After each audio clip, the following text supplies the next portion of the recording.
Meine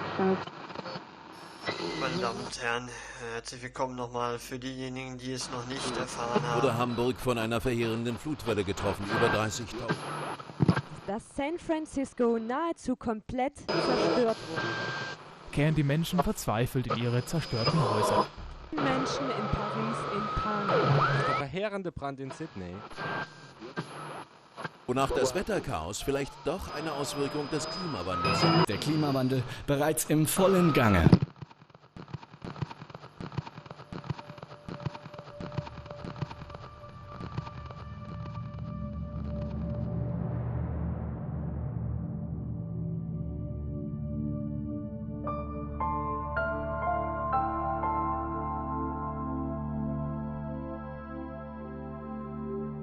Das große Problem bei der Klimathematik, außer natürlich, dass möglicherweise unsere Welt irgendwie in 20, 30 oder 50 Jahren, wir wissen es halt nicht genau, möglicherweise nicht mehr so bewohnbar ist, wie wir es heute noch für selbstverständlich erachten, ist eigentlich, dass die Zeiträume eben so lange dauern, dass wir Effekte von Sachen, die jetzt ausgelöst werden oder in den letzten Jahren ausgelöst wurden, halt erst nach einer gewissen Dauer einfach mitbekommen, dass da eine große Trägheit drin ist und dass wir deswegen gar nicht genau sagen können, was daran ist unsere Schuld, was daran liegt in unserer Verantwortung. Es ist sehr leicht einfach zu sagen, das ist jetzt nicht meine Verantwortung und das ist jetzt deine Verantwortung. Also ich finde halt diesen Punkt der Verantwortung jedes Einzelnen sehr, sehr wichtig. Was man relativ gut verstehen kann, wenn man sich anschaut, dass wir relativ gut ausrechnen können, wie viel CO2 jeder Mensch auf diesem Planeten ausstoßen dürfte, um zum Beispiel dieses 2 Grad Erwärmungsziel der Europäischen Union einzuhalten. Also die Europäische Union hat sich das Ziel gesetzt, die globale Erwärmung auf unter 2 Grad im Vergleich zu vorindustriellen Zeiten zu begrenzen. Und um das zu erreichen, darf jeder Mensch auf Dauer 3 Tonnen CO2 pro Jahr in die Luft abgeben. Und es ist so, dass wir in Deutschland im Moment pro Person etwa 10 bis 11 Tonnen CO2 produzieren. Was ich weiß ist, und ich bin noch nicht so alt, dass in den 70er Jahren einfach in Deutschland jedes Jahr Schnee gelegen hat und dass das ganz normal war und ich wochenlang mit dem Schlitten draußen war und dass in den letzten 10 Jahren, auch wo ich hier in Hamburg lebe, eigentlich fast noch nie so richtig viel Schnee über einen längeren Zeitraum gelegen hat und dass ich, wenn ich die Zeitung aufmache, dass ich halt lese, dass da irgendwie ein Gletscher, der nach urkundlichen oder wissenschaftlichen Berichten seit 1000 Jahren nicht abgeschmolzen ist, halt irgendwie plötzlich grüne Flächen freisetzt und da irgendwie neue Tiere entdeckt werden. Dann kann es natürlich sein, dass das insgesamt halt trotzdem nur ein normaler Zyklus ist und es für die Erde vollkommen unerheblich. Und wahrscheinlich ist es auch so, dass die Menschheit für das Fortbestehen der Erde vollkommen unerheblich ist, wie es die Dinosaurier waren oder so. Ist so die Frage, ob wir entgegen den Dinosauriern aktiv daran was ändern wollen. Wahrscheinlich werden die Menschen schon überleben und in unserem Spiel New Beginning überleben sie ja auch. Nur nicht alle und auch nicht so mit den vielen Freiheiten, die wir halt jetzt noch haben auf diesem Planeten.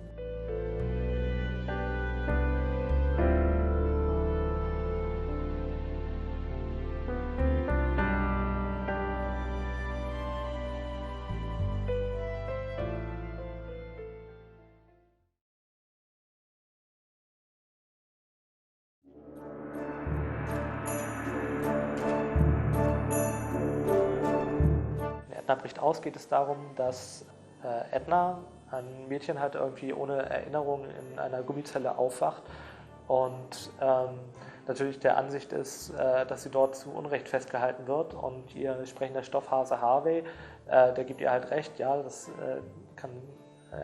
bist halt zu Unrecht hier und entsprechend ist für sie sofort klar, sie muss ausbrechen und auf ihrem Weg nach draußen findet sie halt raus, dass sie offensichtlich tatsächlich Opfer einer Verschwörung geworden ist.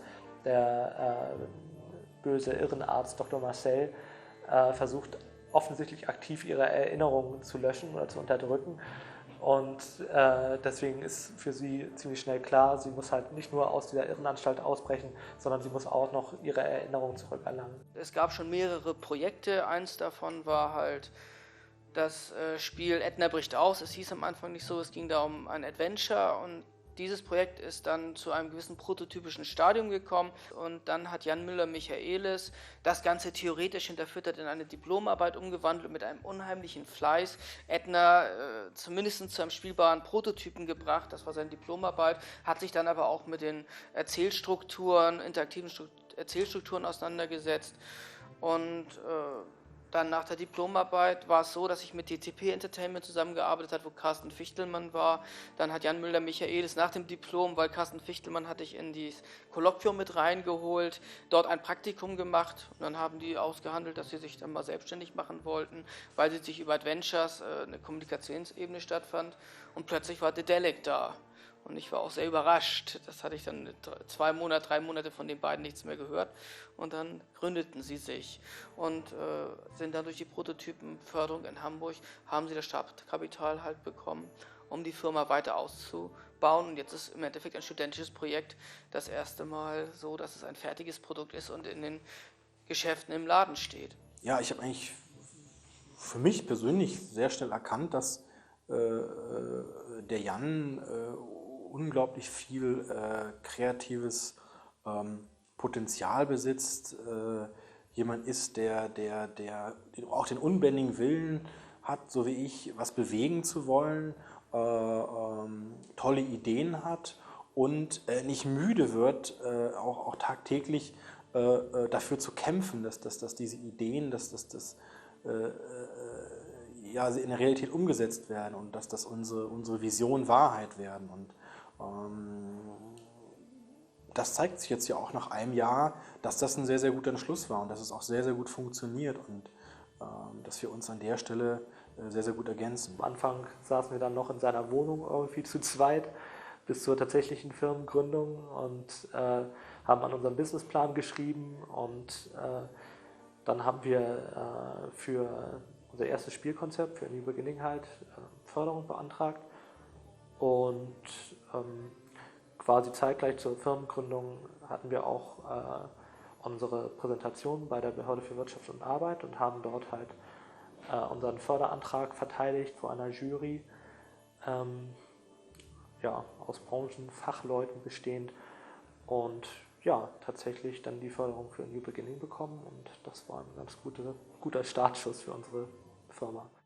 Carsten Fichtelmann kenne ich schon aus Zeiten von DTP und als er dann gesagt hat, dass er sich mit einem eigenen Projekt selbstständig machen will, bin ich natürlich der richtige Ansprechpartner für ihn, welche Formen von Förderung und Ähnliches gibt es.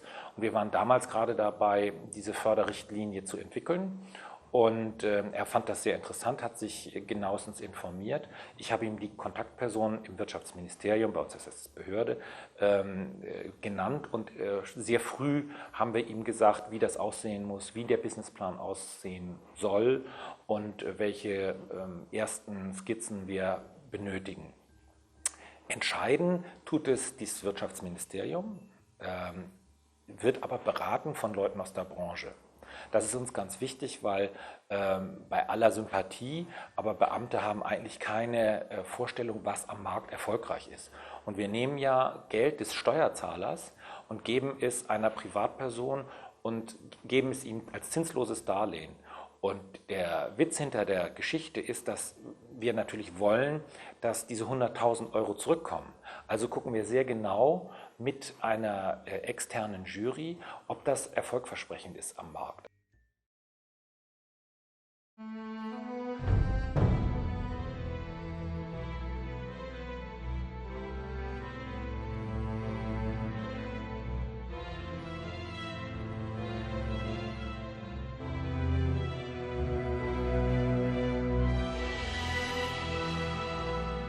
In New Beginning geht es darum, dass in einer fernen Zukunft der Klimawandel eingetreten ist und die Menschheit halt als Spätfolge von dieser Klimaänderung halt eigentlich kurz vor der Auslöschung steht. Und die Menschen, die wenigen Überlebenden, leben unterirdisch und die Erdoberfläche ist eigentlich gar nicht mehr bewohnbar und stellen halt fest, so, wir können daran überhaupt nichts mehr ändern. Die Menschheit wird es nicht schaffen. Die haben es total vermasselt. Und alle Fehler, und der Mensch hat es selbst verursacht, und diese Fehler, die die Menschen gemacht haben, die wurden aber nicht von uns gemacht, die wurden halt schon vor langer Zeit in der Vergangenheit gemacht. Und die einzige Möglichkeit, die wir haben, jetzt zu überleben, ist halt in die Vergangenheit zu reisen und das zu ändern, ungeschehen zu machen. Faye, unsere eine Protagonistin, ist Teil dieses Zeitreiseteams und dann zunächst im Jahr 2050, wo sie aber mit ihren Kollegen feststellen muss, es sind schon zu spät. Im Jahr 2050 ist nämlich all das schon im Gange. Das heißt, Überschwemmungen, Stürme, all das sucht quasi die Hauptstädte unserer Welt heim. Nur 2 Mitgliedern dieses Einsatztrupps gelingt es halt, einen weiteren Zeitsprung zu machen und unter den knappesten Umständen schaffen die beiden es halt 40 Jahre in die Vergangenheit, also in unsere heutige Gegenwart zu gelangen und das ja halt jetzt mit der Energie so, oh Gott, in 40 Jahren wird die Welt halt total verwüstet sein und wir haben jetzt nur noch diese knappe Zeit, um überhaupt die Menschheit zu retten, im Prinzip, was dagegen zu tun. Aus dieser Situation heraus fahren halt die beiden Charaktere, die beiden Zeitpiloten, einen sehr unterschiedlichen Ansatz, während der eine, Salvador, halt sehr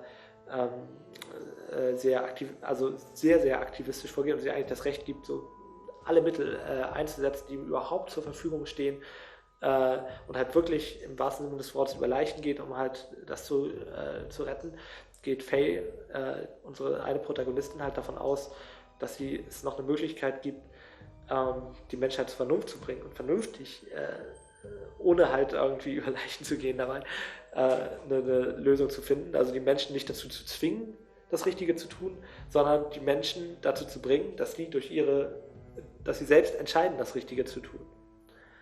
Und deswegen sucht sie den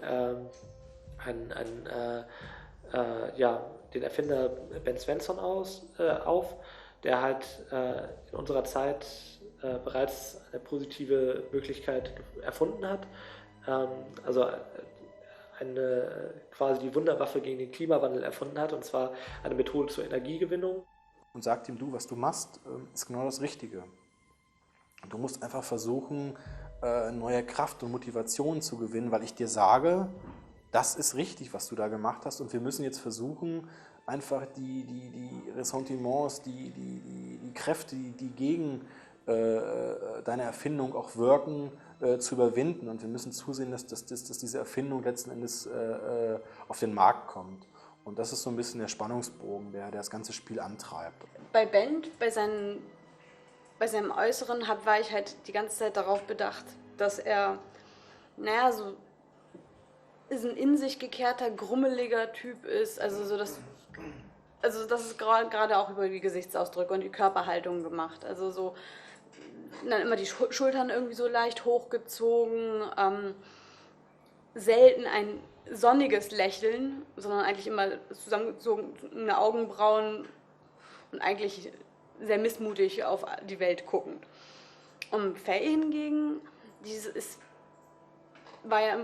er ein recht überforderter Charakter, der dann reinwachsen muss in seine Rolle. Und bei ihr hatte ich auch irgendwo immer so was Unschuldiges, Rehiges reinbringen wollen. Also so, sie kann auch, wenn sie muss, hart durchgreifen, aber irgendwo ist sie letztendlich noch recht unsicher am Anfang, und das ist, im Prinzip sieht sie eigentlich auch häufig aus, als würde sie gleich wegrennen wollen. Also so leicht überfordert mit der Situation, aber auch irgendwo hartnäckig und vielleicht auch so ein bisschen mit Sturheit belegt. Also so habe ich sie immer für mich verstanden.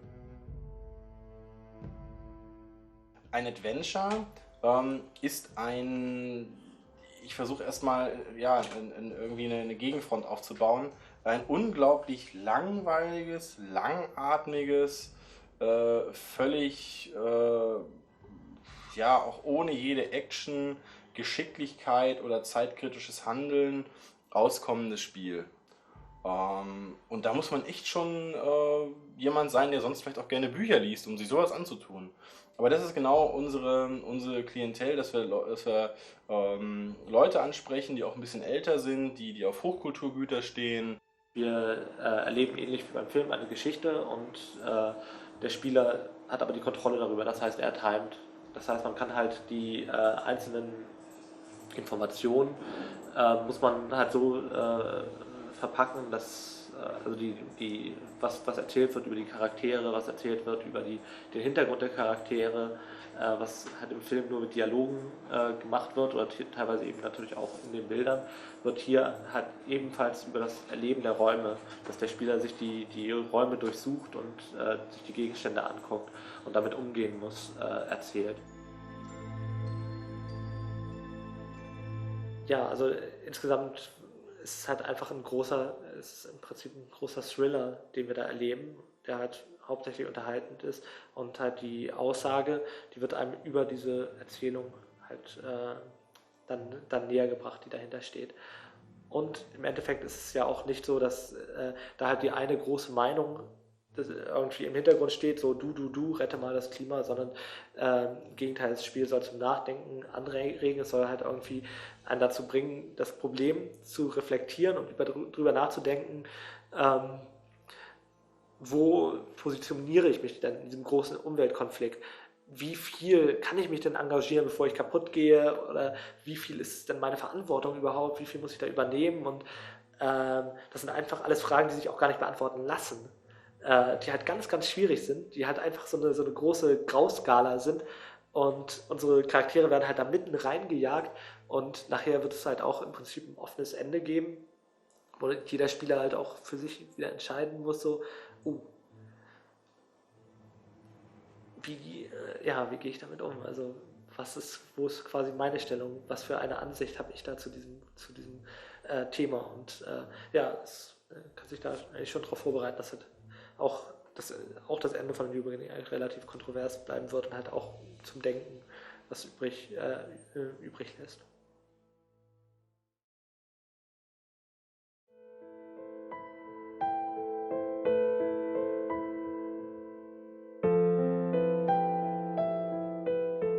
Die Jahresdurchschnittstemperatur in Hamburg schwankt sehr, sehr stark hin und her. Und es ist nicht möglich daraus, dass ein Jahr heiß ist, vorauszusagen, wie sich das nächste Jahr entwickelt haben wird. Was aber möglicherweise ein gewisses Anzeichen für eine Klimaerwärmung wäre, ist, wenn man sich anschaut, wie die wärmsten Jahre zum Beispiel verteilt sind. Und da sieht man, dass halt 8 der 10 wärmsten Jahre hier in den letzten Jahrzehnten sich ziemlich zusammenklumpen, was halt darauf hindeutet, dass sich möglicherweise da das Klima verändert hat, weil es halt zu einer Häufung dieser warmen Jahre kommt. Man kann das auch noch anders darstellen, indem man einfach, das ist die gleiche Kurve wie eben, dieses rote, das ist die Jahresdurchschnittstemperatur, mal ausrechnet die 20-jährige Mitteltemperatur über 20 Jahre. Und das ergibt dann diese blaue Kurve hier. Und wenn wir die nochmal im Detail anschauen, haben wir hier jetzt die 20-jährige Mitteltemperatur von 1900 bis heutzutage aufgetragen. Und da sieht man dann halt sehr, sehr deutlich, dass seit 1970 der Trend im Prinzip nur eine Tendenz kennt, nämlich aufwärts. Und wir halt seit 1970, was der kälteste 20-Jahresperiode seit Beginn der Aufzeichnung ist, wie eine Erwärmung von 1,2 Grad etwa in Hamburg gemessen haben. Was seit 1970, 1980 ungefähr an Erwärmung beobachtet gemessen worden ist, das können wir nicht mehr erklären in unseren Computermodellen, ohne den Einfluss des Menschen zu berücksichtigen.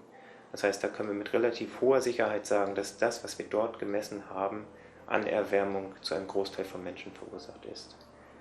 Und es gibt keinen Klimaskeptiker, der ein Modell im Moment uns zeigen kann, mit dem er aufgrund von natürlichen Schwankungen diese Erwärmung erklären kann.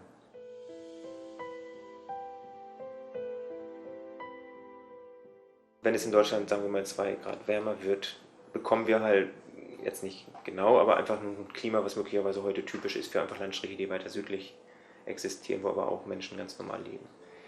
Wenn man allerdings jetzt schon in Regionen lebt, die extrem heiß sind und sich diese Regionen in Zukunft noch weiter erhitzen werden, zum Beispiel in Afrika, wo halt auch die Lebensmittelproduktion jetzt schon am Rande der Nachhaltigkeit operiert, wenn sich dort die Klimazonen verändern werden, dann wird es für die Menschen dort extreme Folgen haben und damit da sehr viel negativere Auswirkungen haben als zum Beispiel in Deutschland.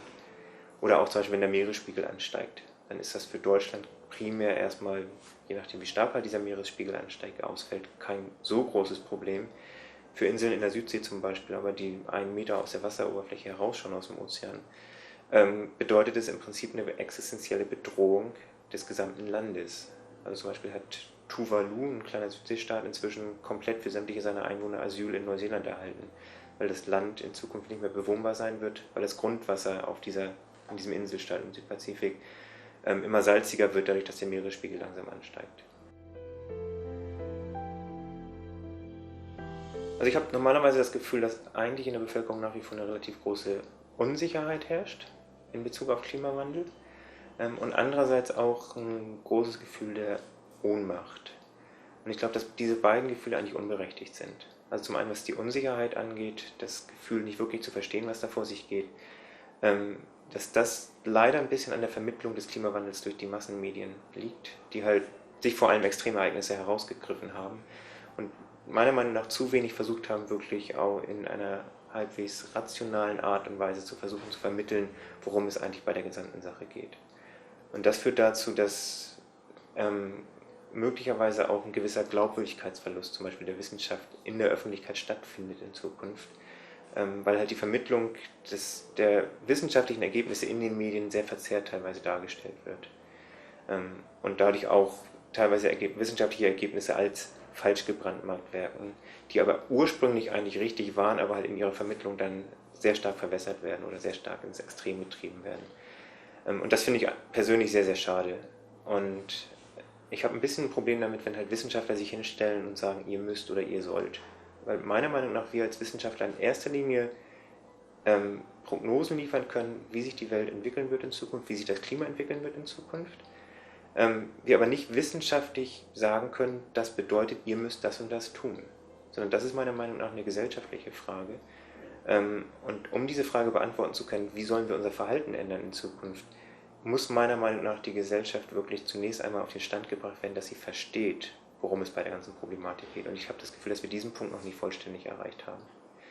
Und was die Ohnmacht angeht, ist halt auch häufig dieses Problem, dass es zu wenig runtergebrochen wird auf, was passiert lokal, was kann ich persönlich beitragen. Sondern dass halt häufig die Politik muss irgendwas machen, die Amerikaner, die ganze Welt muss irgendwie Kyoto-Protokoll machen. Und dabei so ein bisschen der Eindruck entsteht, ich persönlich kann nichts machen. Aber das Ding ist halt, dass jede Tonne CO2, die ich einspare, dazu führt, dass sich der Klimawandel verlangsamt.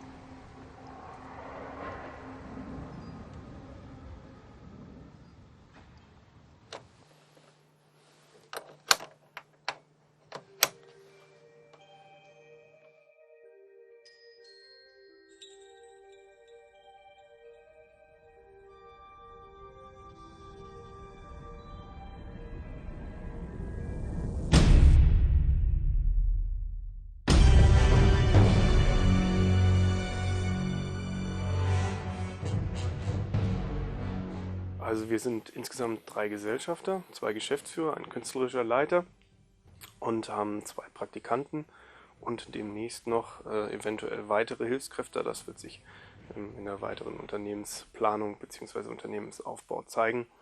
Und ja, wir sind klein und man kann sicherlich sagen, wir sagen so gerne liebevoll Hamburgs kleinstes Studio, aber umso feiner natürlich von der Ausstattung, von den technischen Möglichkeiten. Und zwar ist wichtig, ganz wichtig zu sagen, okay, wir wollen in das kreative Potenzial von einem Projektstudio, aber die technischen Möglichkeiten von einem High-End-Studio.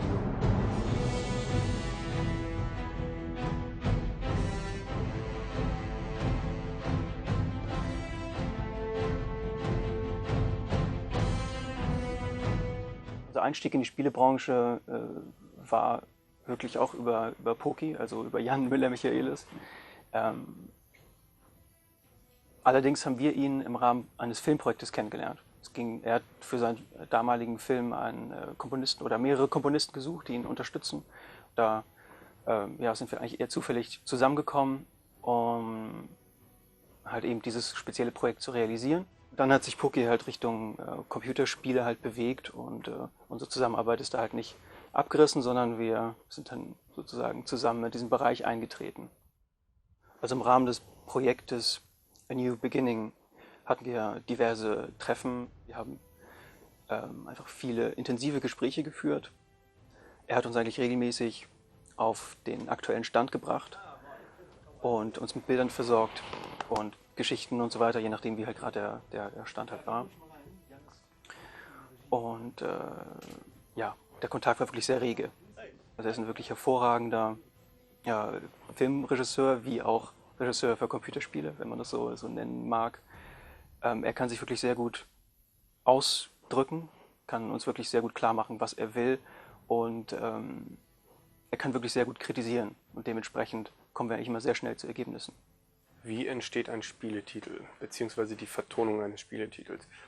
Ich kann das ja mal anhand von A New Beginning mal ein bisschen aufzeigen, wie das gelaufen ist. Das ist sicherlich schon relativ typisch für eine Herangehensweise. Es war natürlich eine Besonderheit, weil es ein Prototyp war. Wir sind am Anfang, hatten wir relativ wenig Inhalte, weil Poki auch relativ wenig hatte zu dem Beginn. Da war die Spielidee da, da war das Konzept da, aber natürlich noch nicht sehr viele fertige, zum Beispiel fertige Szenen, fertige Hintergründe. Das war noch relativ sparsam. Da fand ich eigentlich entscheidend, dass das Gespräch, das intensive Gespräch mit ihm, ziemlich lange, 2-3 Stunden, ging es wirklich konkret, was ist das für ein Spiel, in welche Richtung müssen wir da arbeiten. Ich erinnere mich immer noch an diesen Satz, bei uns geht's nordisch zu, und dann noch mit diesem ganzen Hintergrund, Klimakatastrophe, wir retten die Welt. Das hat dann schon irgendwie was in den Kopf gesetzt, wo man irgendwie wusste, okay, in die und die Richtung geht das, so und so wollen wir arbeiten. Also da wird erstmal Grundlegendes besprochen. Dann natürlich etwas genauer zugeschnitten auf die Szenen bzw. auf die Hintergründe kann man dann sagen, okay, hier haben wir jetzt das und das Thema. Man bekommt den One-Liner. Das ist eine Frage, was im Spiel passiert hintereinander, wann treten welche Ereignisse auf, wann hat der Spieler welches Rätsel zu lösen. Und da kann man sich schon ein relativ gutes Bild machen, wie so der Verlauf einer Dramaturgie ist. Und dann natürlich auch die ersten Bilder, die ersten Hintergründe. Man sieht was davon und kann es arbeiten lassen. Und dann, also bei mir ist jetzt so, ich ziehe mich zurück nach Hause, habe ein Klavier, fange an zu spielen, entwickle Stück für Stück Themen, die sich auch irgendwie über das ganze Spiel spannen müssen. Also wenn ich jetzt ein Hauptthema entwickle, dann muss das natürlich so das Gesamtspiel abdecken können. Also wenn ein Soundtrack für Bild oder für ein Computerspiel gemacht wurde, zeichnet einen guten Soundtrack natürlich aus, dass er auf das Medium Rücksicht nimmt. Er muss zum Beispiel in einem Computerspiel, er muss wirklich sich an den Spieler anpassen. Er muss natürlich dem Spieler Rechnung tragen, auf der anderen Seite aber auch der Geschichte. Ein Soundtrack kann narrativ wirken. Und bei Musik ist natürlich ganz wichtig, dass Atmosphäre geschaffen wird. Also für A&B haben wir jetzt speziell so gearbeitet, dass wir möglichst viele Handlungselemente mit der Musik in Einklang bringen wollten. Das kann ich jetzt mal hier demonstrieren. Das ist unsere Authoring-Plattform. Das heißt, hier können wir die Musik zu einem interaktiven Soundtrack kombinieren. Das machen wir mit Hilfe von Variablen und deshalb auch dieser Variablenzettel, indem wir halt auftragen, was passiert musikalisch, wenn eine Variable gesetzt wird, beziehungsweise wenn im Spiel sich etwas verändert. Faye ist also auf dem Weg zum Nachbarhaus und stolpert auf diesem Weg über die Leuchtreklame. Ich wechsle die Variable.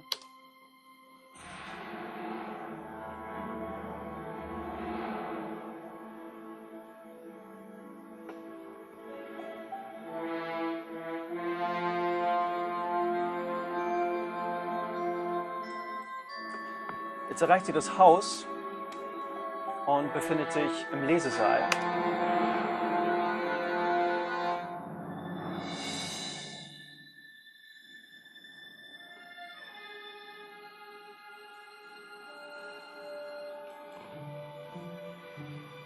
Und im nächsten Moment, der vom Spieler natürlich bestimmt wird, sieht Faye bzw. der Spieler Nigel.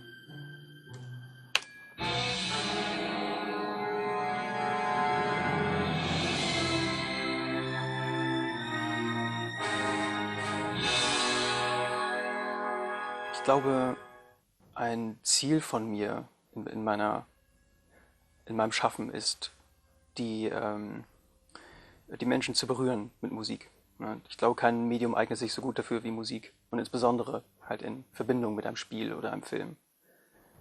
Da hat der Komponist einfach gewaltige Möglichkeiten. Und ja, ein Ziel von mir ist es halt, die auszunutzen und zu verfeinern.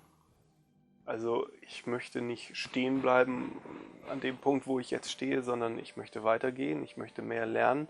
Und das finde ich auch eine ganz wichtige Sache, das auch nach außen hin zu zeigen. Ich bin bereit dazu zu lernen, mehr zu machen, mehr zu lernen und besser zu werden. Das ist, denke ich, ein ganz wichtiges ein Grundbaustein auch von unserem Unternehmen.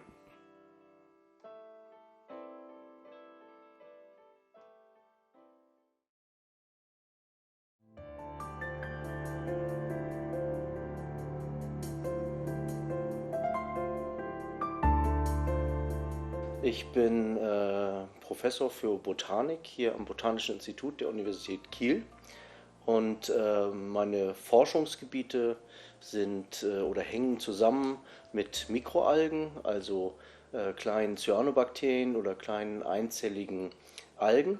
Und was wir daran machen, kann man in verschiedenen Bereichen beschreiben, aber hängt alles zusammen mit Biotechnologie. Das heißt, die Fähigkeiten dieser Mikroalgen auszunutzen zum Wohle des Menschen, sage ich jetzt mal ganz allgemein. Unser Hauptforschungsgebiet kann man beschreiben als die Erforschung von solarem Biowasserstoff.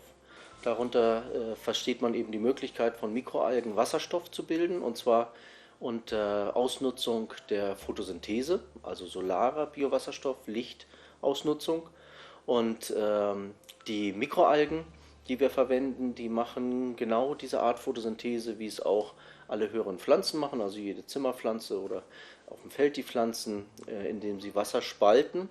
Und daraus wird dann mit besonderen Enzymen, die diese Mikroalgen haben, die also zum Beispiel unsere höheren Pflanzen nicht haben, das sind die sogenannten Hydrogenasen, daraus wird dann Wasserstoff. Und diese Möglichkeit der Wasserstoffproduktion wollen wir eben oder erforschen wir im Moment grundlagenforschungsmäßig, um überhaupt rauszubekommen, wie das alles funktioniert und wozu das von den Mikroalgen gemacht wird. Und was wir in Zukunft damit erreichen wollen, ist wirklich Wasserstoff im großtechnischen Maßstab zu gewinnen. Vom Zeitrahmen, das ist mir immer ganz wichtig, das auch rüberzubringen, dass dort wirklich noch eine ganze Anzahl von Jahren nötig ist. Erst wo wir jetzt ganz intensiv dabei sind, nicht nur wir, meine Forschungsgruppe, sondern viele Gruppen auch in Deutschland oder weltweit, also wirklich das Gebiet erstmal zu erforschen und zu entwickeln.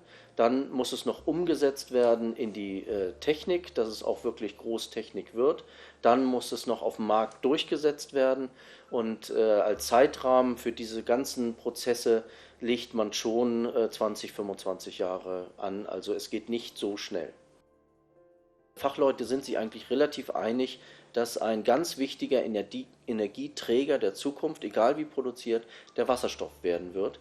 Und wenn man da realisiert, dass alle Fachleute sagen, dass ein Umschwenken von einem Energieträger auf den nächsten, das heißt jetzt fossile Brennstoffe auf dann Wasserstoff, wird in der Größenordnung 40 bis 50 Jahre dauern. Und wenn man dann, egal welche Prognosen man nimmt, sieht, wie lange man noch fossile Brennstoffe hat oder wie lange man sie auch nutzen kann, ohne dass unser Klima und Umwelt also ganz extrem geschädigt werden, ist eigentlich jetzt schon klar, wir müssen ganz dringend und ganz schnell etwas tun. Und eigentlich ist nur die Frage in Sachen Energieversorgung der Menschheit, ist es im Moment 5 vor 12, 12 oder 5 nach 12? Das sind so die Optionen, wo man unterschiedlicher Meinung sein kann, aber es ist um 12 herum, das heißt, wir müssen dringend jetzt was tun.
versuche einfach mal ganz kurz darzustellen, wie die DELEC organisiert ist. Das wird, denke ich mal, relativ identisch sein mit vielen anderen Unternehmen in der Games-Branche, die entwickeln und zum anderen halt auch publishen. Also fangen wir mit dem Publishing-Bereich an.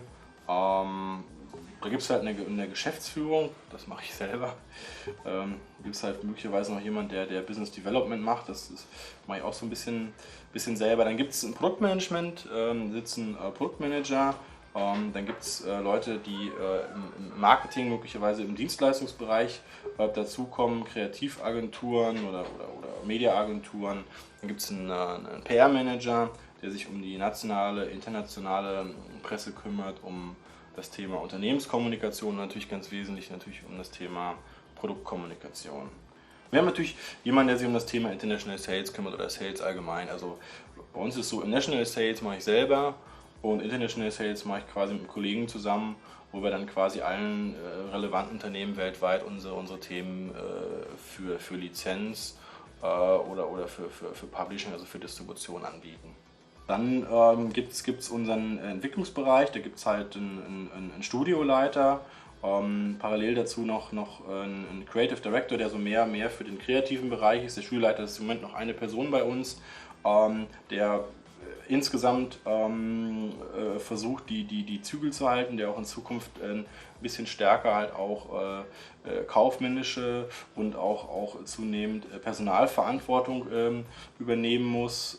Dann gibt es halt die Programmierabteilung, da gibt es einen Lead-Programmer und dann halt weitere Programmierer. Dann gibt es da noch externe Dienstleister, die möglicherweise irgendwelche Technik zuliefern, die dann auch vom Studioleiter bzw. von den Programmierern halt auch gesteuert werden. Dann gibt es ein Game Design Team, da sitzen die ganzen Game Designer, Game Design Assistenten, die auch Scripting machen, die sich zum Beispiel die Rätsel überlegen in unseren Spielen, die prüfen, ob das alles überhaupt so funktioniert, wie wir uns das ausgedacht haben und die natürlich auf Basis neuer Ideen auch immer wieder auch neue Konzepte schreiben, die wir dann anbieten können.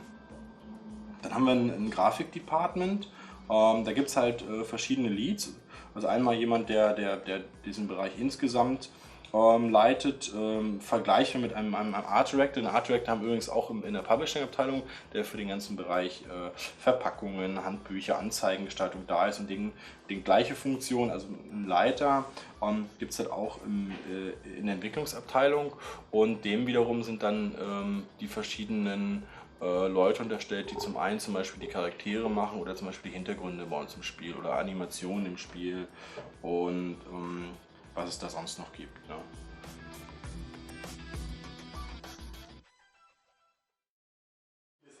Jetzt gehen wir rüber und holen uns die Pre-Alpha-Version unserer Engine ab. Also ein ganz, ganz großer Augenblick für die DELEC. Jetzt gehe ich rüber. Das ist der Augenblick gewesen. Später mal werden die Geschichtsschreiber auf diesen Augenblick zurückblicken und sagen, das war der Augenblick, in dem es passiert ist.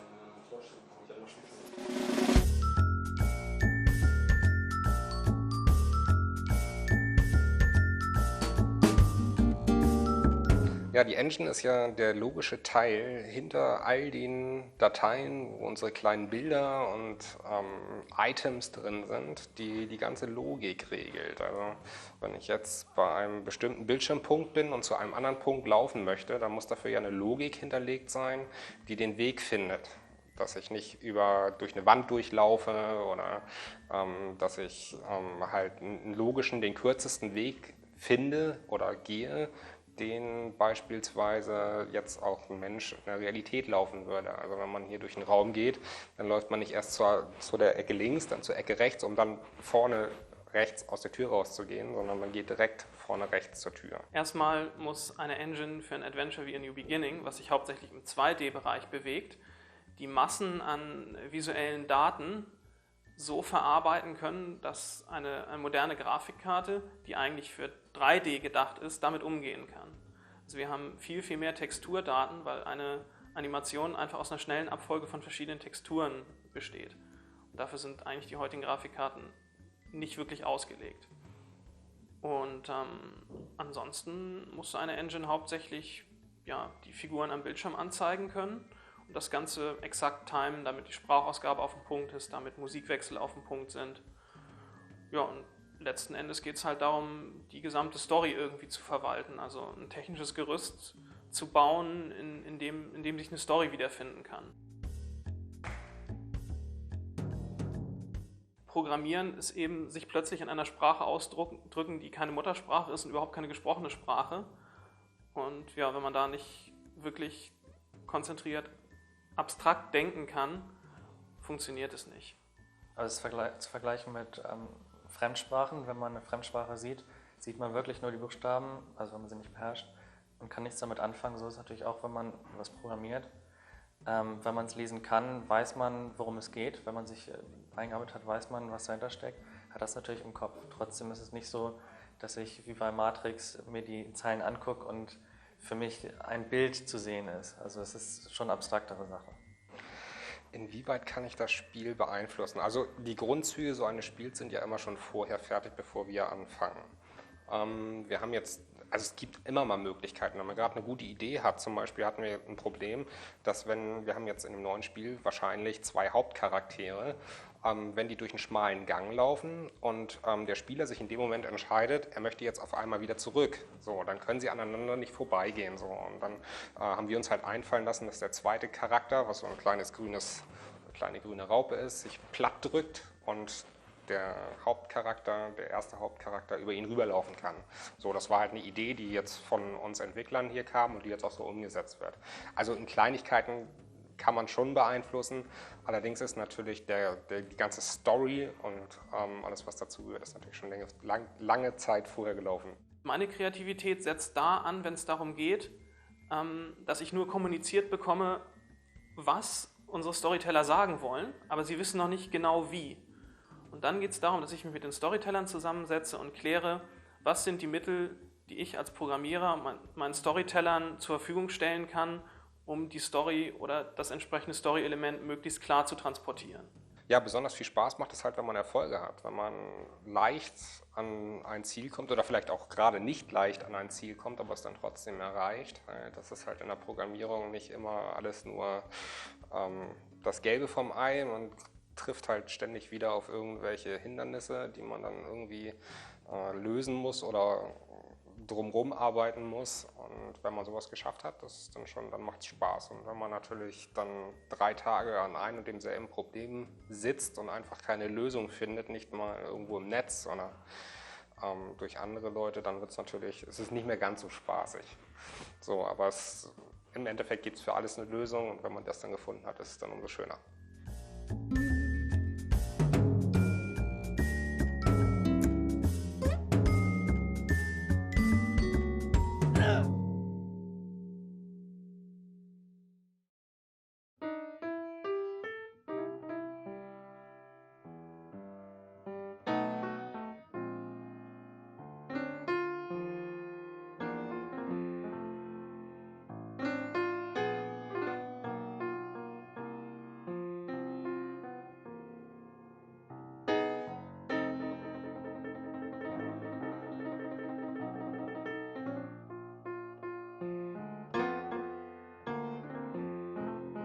Hamburg ist halt schon besonders schön.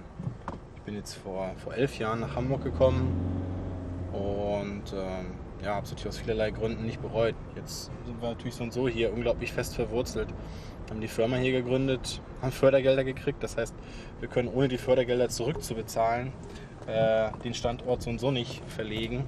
Es gibt schon ein paar Regeln, dass man natürlich dann auch am Standort bleibt. So ähnlich wie bei Nokia quasi. Und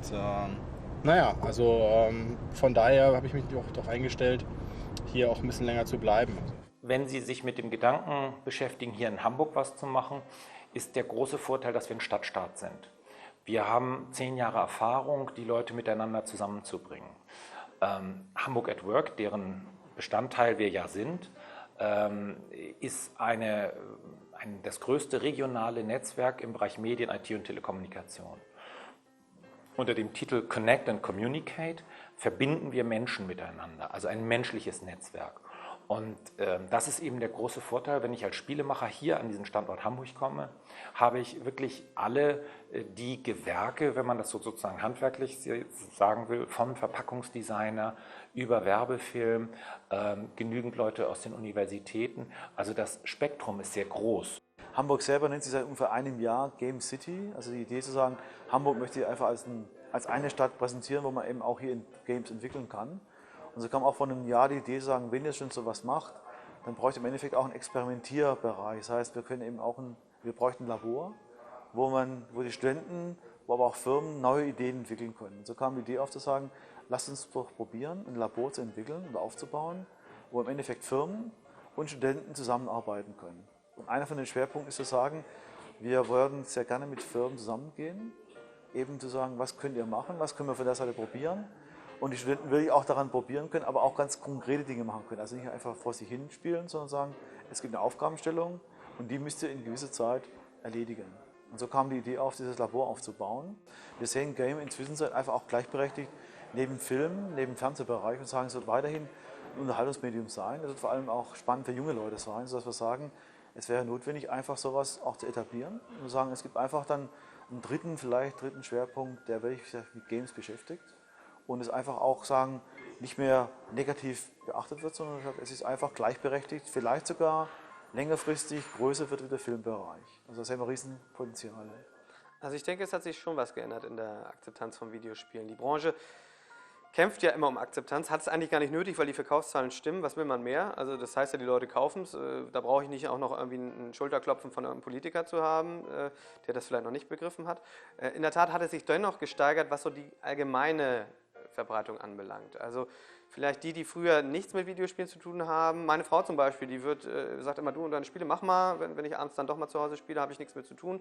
Aber selbst die hat schon mal SingStar gesungen oder ähnliches. Also gerade diese neue Generation von Spielen, die auch dahin geht, wo Spiele bisher nicht waren, die hat viel bewirkt, auch in der allgemeinen Akzeptanz. Jetzt heißt es nicht mehr, oh, das ist doch was für Nerds, für irgendwelche komischen Leute, die im Keller sitzen, sondern das ist was ich auch mir mal angucke. Also die Offenheit ist größer geworden. Als Anwalt habe ich das auch so ein bisschen gemerkt, dadurch, dass die Branche auch wächst. Also wir haben ja auch angefangen gesagt, wir machen jetzt Videospielrecht. So. Und wenn dann hier ein Mandant war und sah dann irgendwie eine Lara Croft hier stehen oder auch eine Playstation, also hier eine Playstation in der Kanzlei, das passt doch nicht, ein Anwalt, der kann doch nicht mitspielen, so ungefähr. Da musste man schon immer in der Außenwirkung aufpassen, dass man gleichzeitig seriös blieb, was ja auch immer so ein Spagat war. Heute sieht das hier noch viel schlimmer aus. Jetzt haben wir alle möglichen Konsolen hier stehen und alle möglichen Accessoires und Spiele, aber da geht das halt als normales Medium durch. Da sagt man, oha, ihr seid ja gut ausgestattet, aber wir kriegen das ja auch mit, da tut sich viel, dann ist das ja sehr gut. Also auch da hat sich auch in unserer kleinen Geschichte so eine Akzeptanz bei den Mandanten, beim Umfeld, im persönlichen Umfeld gebildet, dass die das tatsächlich auch als Markt erkennen.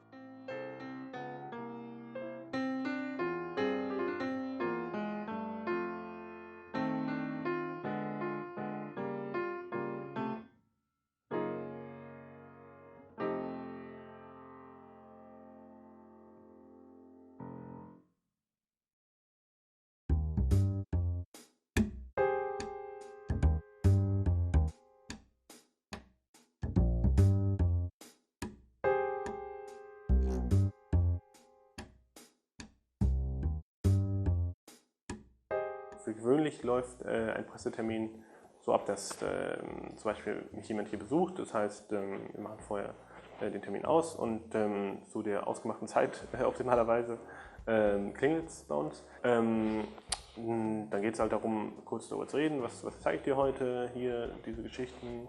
Einfach mal kurz darüber zu sprechen, eben über die Themen nochmal kurz umreißen. Und dann ist natürlich im optimalen Fall so, dass man wirklich schöne Geschichten da hat, die man gerade vielleicht aus dem Development zum Beispiel bekommen hat. Eine tolle neue Version vom Spiel zum Beispiel ist immer das Schönste, wenn man also den Leuten auch wirklich konkret eine sehr, sehr schöne spielbare Sache zeigen kann. Also ich finde es immer spannend bei einem Pressetermin, Leute halt kennenzulernen. Also erstmal zu wissen, wer ist das denn überhaupt, der hinter diesem Spiel steckt. Weil so Spiele entstehen ja nicht aus dem Nichts heraus, sondern das sind immer Menschen, die daran mitwirken, also die eine Geschichte erzählen wollen. Und daher finde ich es halt wichtig, dass ich dann vor Ort halt eben die Entwickler kennenlerne, die Grafiker und eben dabei auch dann was über das Spiel erfahre. Ich glaube halt, dass Data Lake eben so mutig ist, auch wieder aufs Adventure zu setzen, ist eben der kluge Schritt, den sie tatsächlich machen. Ich glaube, Adventure sind immer noch ein beliebtes Genre, die dann nur so ob der Farbenpracht der 3D-Ego-Shooter irgendwie ein bisschen unter den Tisch gefallen sind. Die kann man aber, glaube ich, immer noch verkaufen und gerade den Ansatz, den Daedalic fährt, nämlich im Haus selber verschiedene Spiele auch für verschiedene Zielgruppen zu entwickeln, die auch ganz unterschiedliche und spannende Ansätze vertreten. Das ist eben genau der kluge Schritt oder die richtige Entscheidung meiner Meinung nach.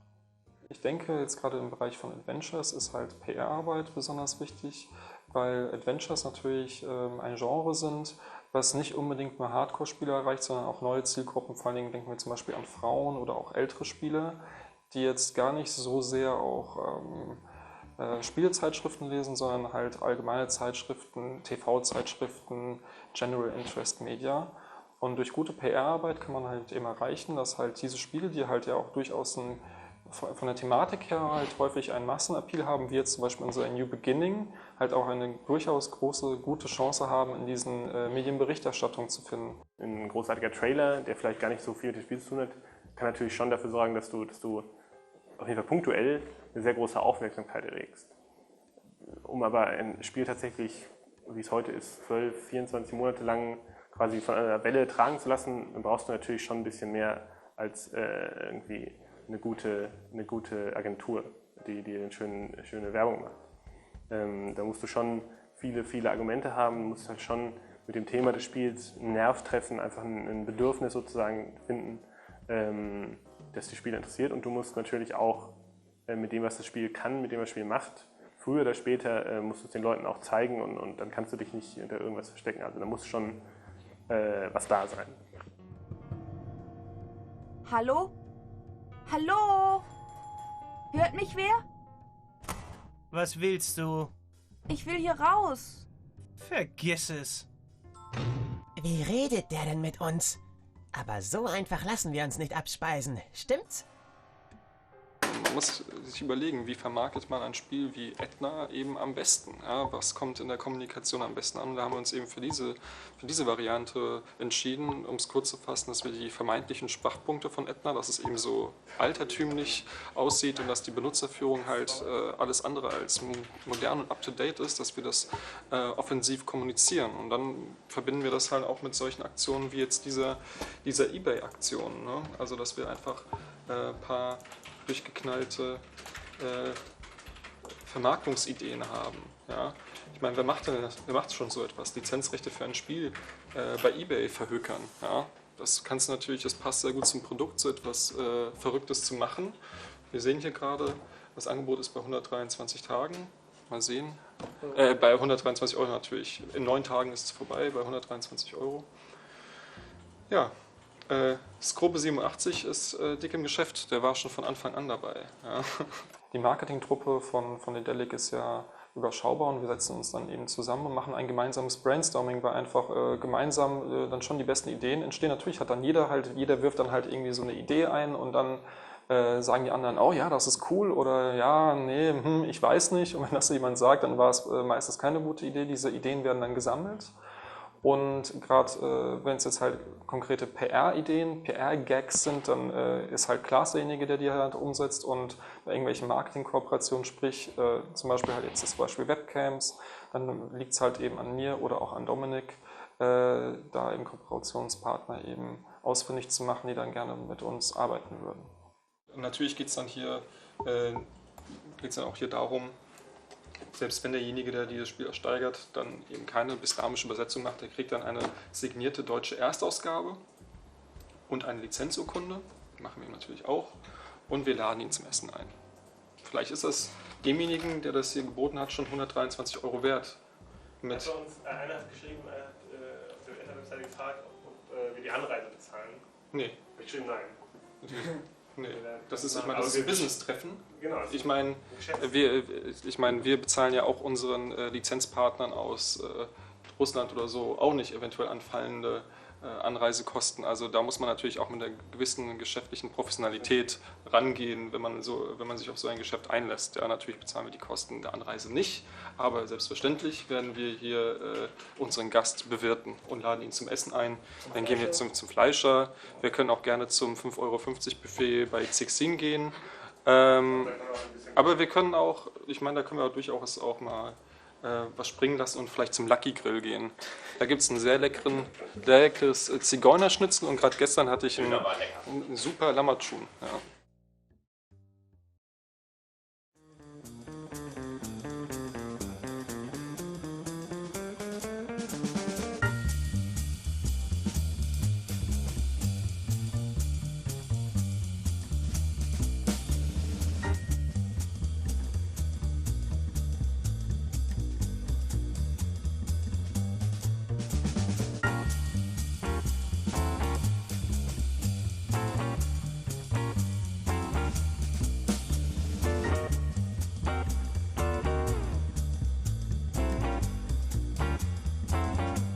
Ja, die Games Convention ist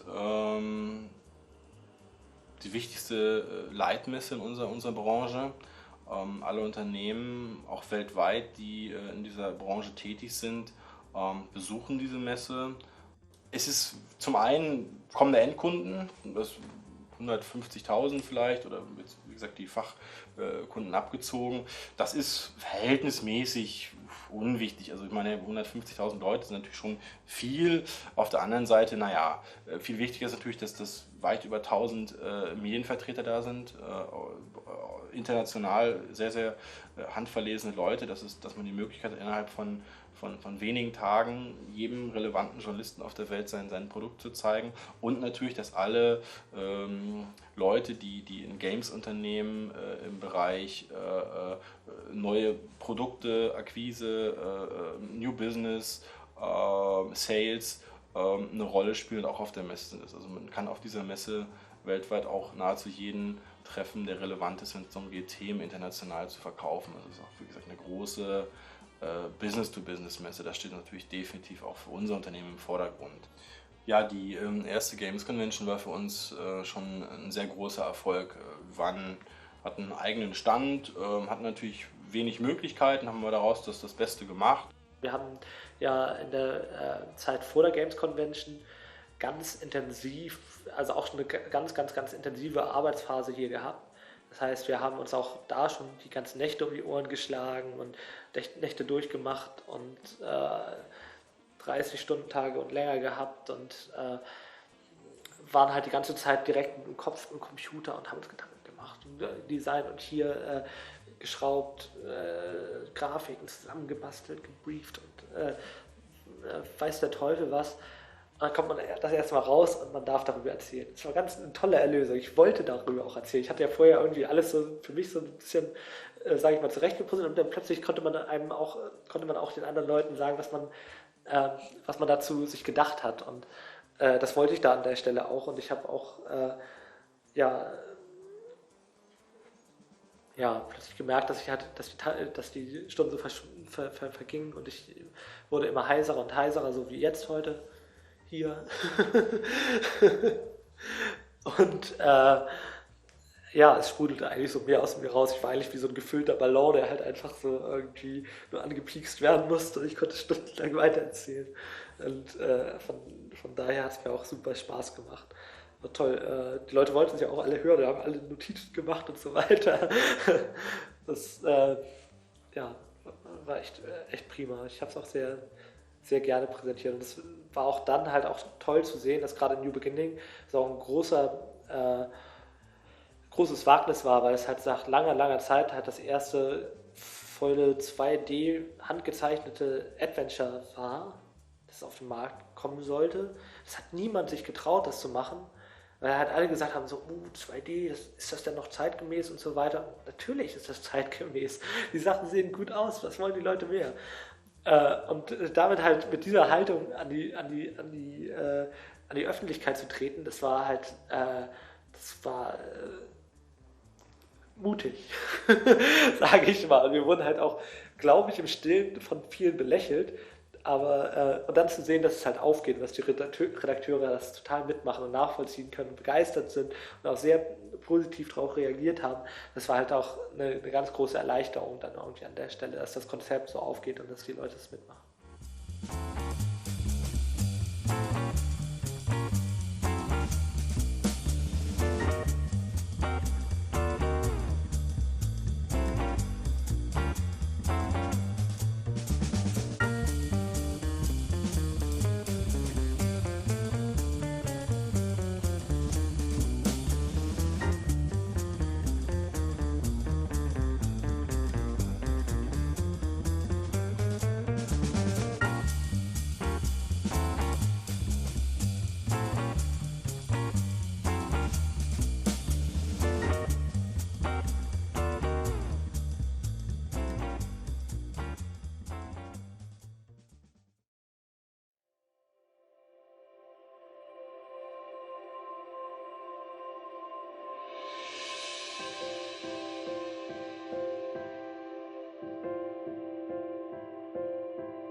Also mein spezielles Forschungsgebiet sind vor allem die Polarregionen.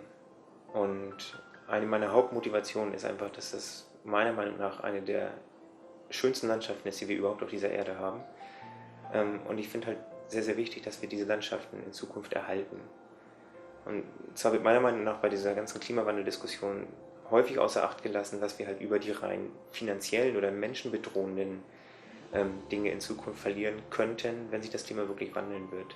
Wenn zum Beispiel der Nordpol im Sommer komplett eisfrei ist, dass halt unseren Kindern dann nicht mehr dieser Mythos Nordpol zur Verfügung steht, dieses Gefühl, da ist irgendein Teil auf dieser Erde, der unzugänglich ist, der irgendwie abenteuerlich ist, sondern das wird ein Ozean sein wie jeder andere.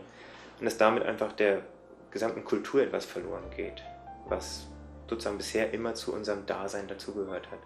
Und das sind einfach Sachen, die ich sehr, sehr schade finde und die mich einfach motivieren, zu versuchen, in dieser Richtung zu forschen und damit möglicherweise die Veränderungen dort oben zu verlangsamen, wenn auf jeden Fall auch leider nicht zu verhindern.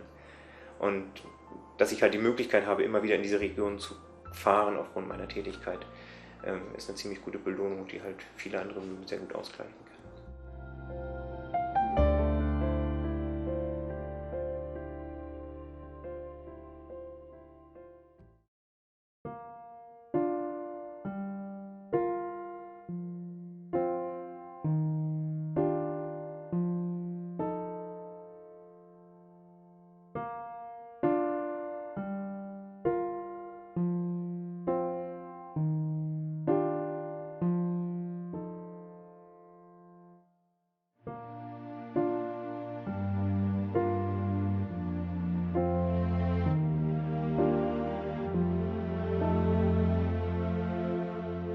Ja, also ich kann mir eigentlich nichts Schöneres vorstellen, als ja, der eigene Chef zu sein. Also ich habe das ja jahrelang anders gehabt. Auch da konnte ich aber meistenteils eigentlich recht frei arbeiten. In dem Moment, wenn ich zu sehr das Gefühl habe, dass in der täglichen Arbeit auch Daumenschrauben angelegt werden, dann habe ich das Gefühl, da muss ich raus. Und das war halt einfach irgendwann ein Punkt, wo für mich der innere Entschluss ja eigentlich klar wurde, dass ich ein eigenes Unternehmen gründen muss. Und das war auf jeden Fall der richtige Schritt. Also jetzt im zweiten Jahr, natürlich immer noch sehr früh, an einer frühen Stelle auf einem langen Weg, aber wir sehen, dass das viele Dinge sich sehr, sehr gut entwickeln und wir ein hochmotiviertes Team haben, tolle Mitarbeiter, ein riesen Arbeitsklima und deswegen macht es natürlich wahnsinnig Spaß, jeden Tag zu kommen und ja, diese Woche war halt unglaublich spannend, weil jeden Tag irgendwas, was Wichtiges passiert ist, wichtige Gespräche anstanden, gleichzeitig halt unvorhergesehene Dinge passiert sind, die alle mitgerissen haben, begeistert haben und das ist natürlich schon toll und wenn man das mal gehabt hat, dann will man es natürlich immer wieder haben und daran werden wir halt arbeiten, auch jetzt bei zukünftigen Produkten, dass wir Dinge machen, die nachhaltig sind.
Das Gensler-Projekt, es gibt verschiedene Theorien. Zum einen, die einen sagen, das ist die langweiligste dieser Thesen, nämlich dass einfach das Gensler-Projekt darin besteht, dass jemand ein Schild dahingestellt hat und man dann halt einfach nicht weiß, warum das Schild da ist und die Leute sich fragen, warum steht dieses Schild da.